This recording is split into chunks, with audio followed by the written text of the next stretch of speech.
Hey guys, welcome back to the channel. In today's video, I'm going to show you guys how to contact Trim customer support. Do you need help or you have questions about Trim? Here's how to reach Trim's customer support quickly. All you got to do is open the Trim app and tap on the menu or settings icon.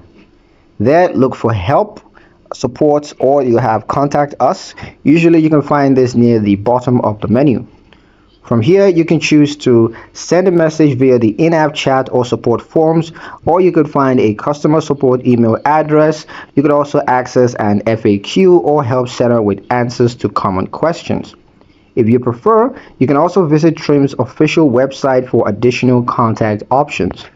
Provide detailed information about your issue to get the fastest, most accurate help. Trim support team is there to assist you with account issues, billing, technical problems, or general questions. And that's how you connect with Trim support when you need it. In the next video, I'm going to show you guys how to report a bug or issue in Trim. So be sure to like, subscribe for that video. Thank you guys for watching, and I'll see you in the next one.